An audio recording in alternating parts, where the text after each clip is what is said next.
What's up, fellow lords of gaming? How you guys doing today? So I've got sort of the doom and gloom report coming to you guys today. And I don't want it to be that way, but I'm going to put this off in its best way possible by giving you comparative exampling and let you know what I feel. First off, let me preface this video by saying I have no intention of leaving Marvel Future Revolution. I know there's been questions because I've been playing Lost Ark and stuff like that. I streamed that for like 8 hours the other day. I probably intend to stream that again tomorrow, not today, but tomorrow. And I have some videos planned for Lost Ark content as well. But let's jump into this. So on February 9th, thank you, shout out to King for making me aware. You guys heard me in a number of videos say that I've been looking for the quarterly earnings because I wanted to see where they were going. But shout out to King for making me aware that they were finally published. Also shout out to King because his game that he loves the most, Marvel Contest of Champions, is yeah baby, they are literally sat at like 12% earnings. They are the top earner for Netmarble's portfolio going into Q4 2021. That is amazing. Marvel Contest of Champions is just as old, if not older, I believe. I think it was released before, actually, or was it released at the same time? Let me backfill the date for you guys right now. The Marvel Contest of Champions was released in 2014, so around a year before, roughly before Marvel Future Fight was. This game is nearly 8 years old at this point, and here we are. This game is still one of the highest earning games in Netmarble's portfolio. So look at games like Seven Deadly Sins Grand Cross, which was, you know, up in that 7-8%. I think at one point they were up in like the top two earnings, top 3 earners for Netmarble. And it's seriously declining, dropping off really fast, and they're in that 5% range. However, I want you to pay attention. Notice at the bottom there in the brown portion that you literally have Marvel Future Revolution, and the Q4 earnings report is literally 3% of the earning. Lineage 2 Revolution, 7 Nights 2, and Ni no Kuni Cross Worlds is outperforming Marvel Future Revolution, a game that is newer than all of those games by far. This is concerning. It is concerning because it is clear that what is impeding this game from being successful, in my opinion, is not the graphics, it's not the game in and of itself, it's the Marvel Mall. And what I mean by that is essentially the pricing that they have inside this model for this game. You go inside the Marvel Mall and the first thing that pops up on your screen are $50 purchases. You have to take a look and understand that the large audience for this game, or for, you know, spenders for the game, is going to be in your North American market. And the truth of the matter is that this game is not popular in the North American market. If you remember, Who is Deathpool did a report back in about December where he released the popularity among servers. We have literally seen about a 3,000 to 4,000 player drop off and decline on the highly played Omega Flight East server that was recently merged, right? So that drop from somewhere like in the 5,000 from the initial soft launch to currently, we're literally sat at about 1,500 players or something like that. Meanwhile, the most popular servers were in Europe. The most Midgard, Asgard, those servers were the most popular servers and most populated with about 6,000 players. But Europe only accounts for 11% of the earnings for Netmarble's portfolio. So that's a percentage of a percentage for this game. While North America represents 43% of market of the share earnings, but we're literally not. This game is just not that popular inside here in general. That is a highly concerning fact, right? Because you're essentially looking at it, and your North American market, where you're expecting the most proceeds, is literally just saying they're turning away from the game. Why? Because these prices make no freaking sense. And what I mean by that is twofold, right? One, the prices are just well outpriced. You're talking about paying $50 right here for a Lunar New Year celebration bundle that guarantees you nothing. It doesn't guarantee that your account is going to mature in any shape, form, or way at all. You could purchase this and end up in the same exact spot as you currently are in terms of your power level and everything else. So there's no guarantee that purchasing this is going to help you get out ahead at all. So that'd be $50 unspent. Well, you compare that to titles that it can compete with. So this is one of the reasons why, like when Wolverthor and Halfsin did their video recently where they were making comparative numbers for founders packs for Lost Ark, I was like, does this really matter? Like, we're talking about people who are literally paying, you know, $50 for bundles inside Marvel Future Revolution.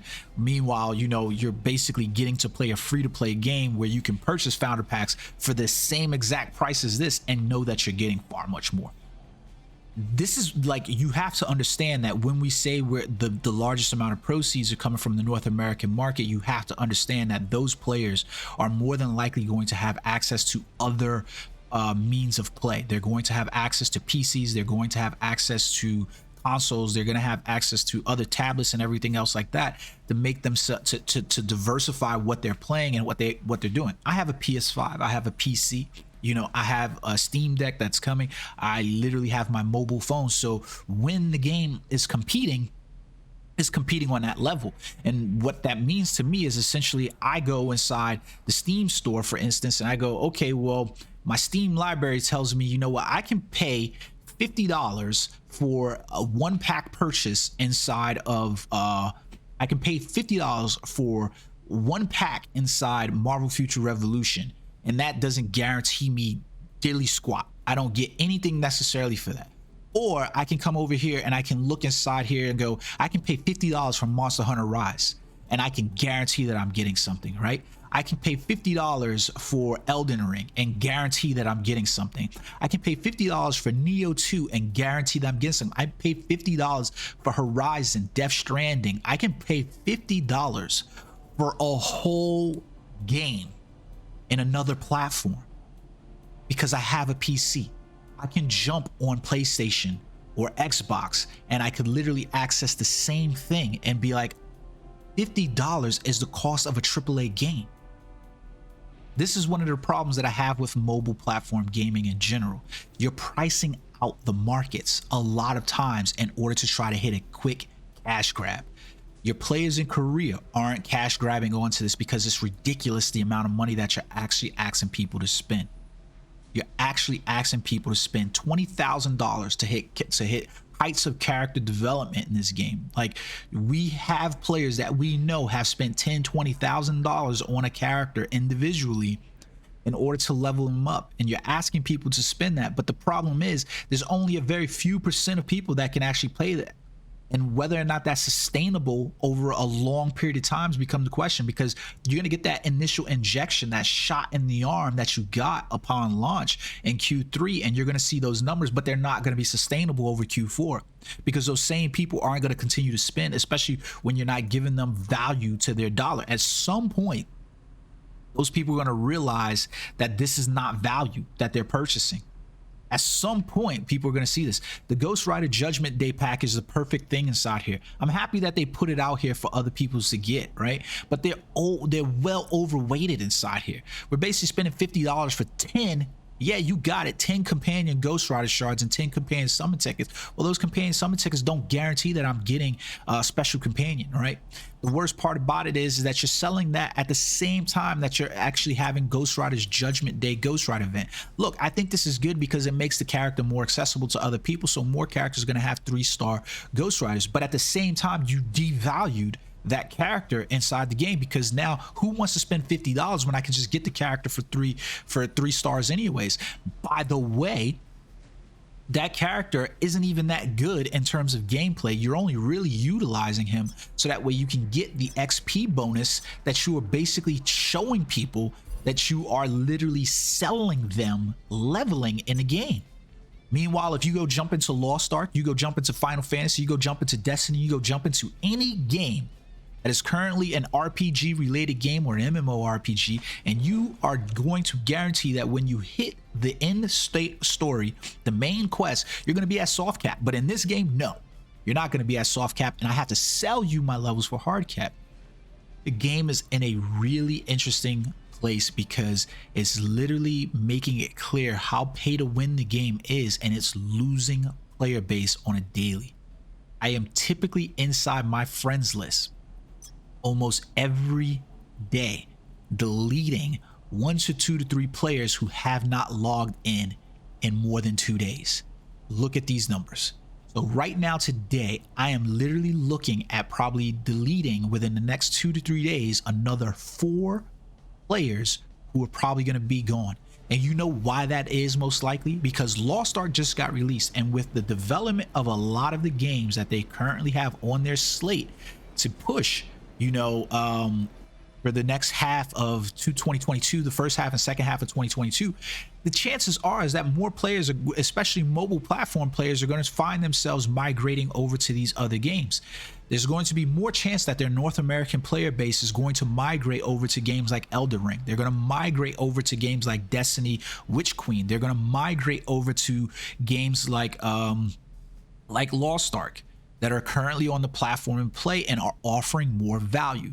The value to dollar ratio in this game, and I have said it so many times, is absolutely terrible. It's something that needs to be reworked. Whether they go inside here and they lock out these costumes that people have paid inordinate amounts of money for, whether they you know, lock out these region costume bundle, the costumes that people currently have, and do something about it. But this pay model in this game needs to change, and it needs to change quick, because that Marvel is or the Marvel Future Revolution devs are going to literally fall off hard. Now I want to make a mention and a note inside here, because I don't want to show like I'm just completely beaten down on Marvel Future Revolution. The game has a good IP. The game has good play. The game has good characters and stuff like that. But the question becomes, especially when we get the roadmap that we have, where is the game going to go from here? Can it rebound from that 3% earnings report? No. In my opinion, no. There's no way this game is going to rebound in, you know, the first quarter of, you know, 2022 with the pay model that they currently have. There's just no way. There's no way. It's losing players at a clip that's, you know, too big. And even the whales have finally started realizing that, you know, the value to dollar ratio for the Marvel model in here is terrible.